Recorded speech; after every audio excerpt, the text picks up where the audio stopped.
Hey, fellow YouTubers, it's me, John Laval.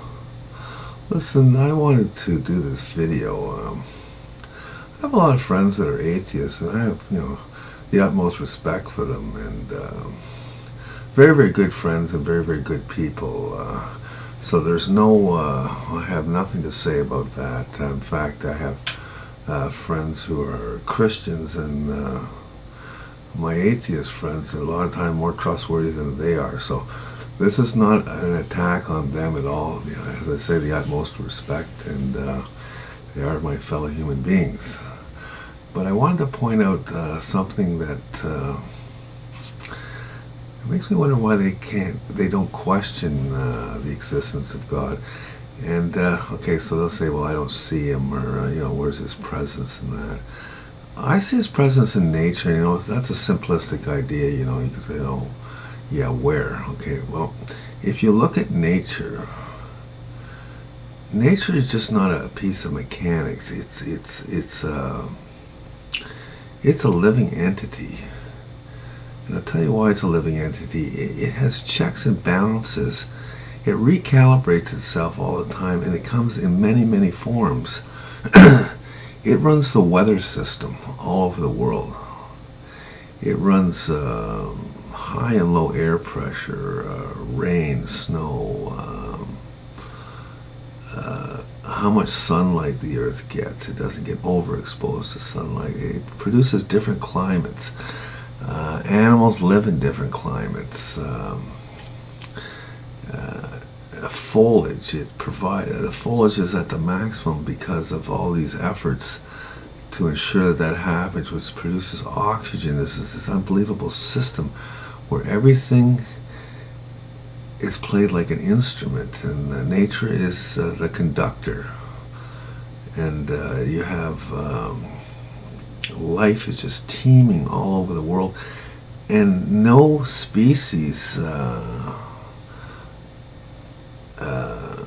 is overpopulated. There's always a check and a balance. There's always this kind of like a war that goes on where, say, predators, there are too many predators, so what happens is they kill off too much prey, which drops the predator production down.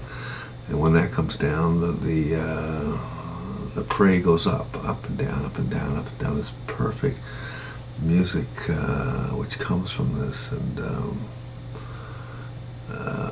the fact that the prey eat, they're vegetarians, all the supply of food for them, and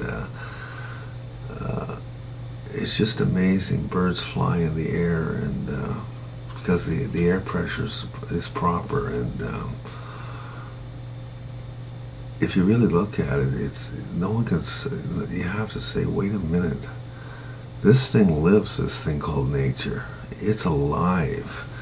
It doesn't make any mistakes. I'll give you an example, like forest fires. People say, oh, you got to put the forest fire. Nature actually produces forest fires. It's unbelievable. It designed a thing called lightning, and also designed a thing called dead trees, which is called dead wood. And lightning flings down, and every so often it will hit dead wood, enough dead wood. See, this is the whole thing about nature. It doesn't just start lighting fires all the time. It's a system where it occasionally makes its hit, and it hits dead wood. Dead wood lights up, and then you have a forest fire. The forest fire will burn several hundred acres, or several hundred miles, let's say, square miles, which works up to 20 miles by 20 miles. And the beauty of fire is another thing in nature is fire burns trees up quickly, but doesn't move horizontally that fast. And then there's a thing called rain, morning dew. There's also rivers that stop fires from getting too crazy. I mean, this is all in the system. And so when the forest fire burns down, it actually burns down the canopy. And the canopies in the bush get very, very dense. And it's a thing called renewal again.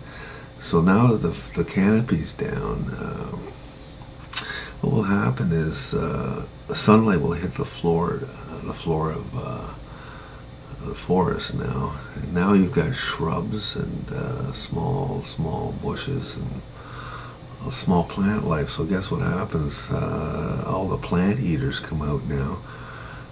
They've got tons of food. It takes a long time to reestablish that canopy. It could be 20 years before that canopy ever gets dense enough to block the floor.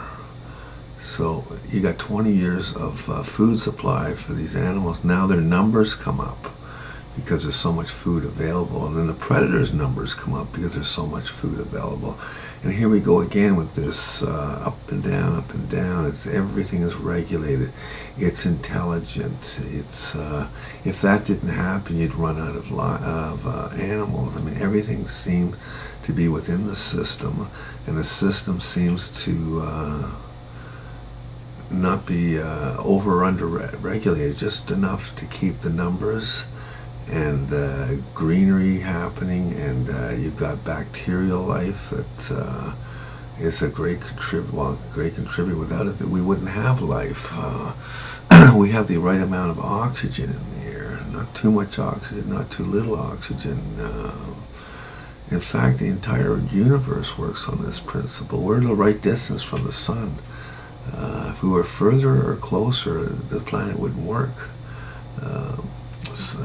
Well, they say that the physics of the world, the physics of the universe, if it was to be off by 0.1%, the entire universe would destroy itself. I'll tell you something amazing. It's a hard thing to get my head around, but galaxies exist. They have about 200 billion stars to about 400 billion stars on average. They can be bigger than that, but 200 to 400 billion stars, and two galaxies can collide and pass through each other without one of those stars hitting each other. This is unbelievable. They will pass through this thing that's almost like a physical object will pass through each other. 200 to 400 billion stars here and 200 to 400 billion here will pass all the way through each other, and none of them will touch each other. Unbelievable. Anyways, the atheists, I just don't, if you don't believe, please, explain to me how nature seems to be alive. I'm not talking about its plants are alive. I'm talking about its its to transform itself continuously. It's liquid. Its checks and balances are in the millions per day. It's making adjustments here. It's making adjustments there, so that the whole thing works, and it works. So, anyways, that's all I want to tell you about nature, and I'm pretty sure God's there. See ya.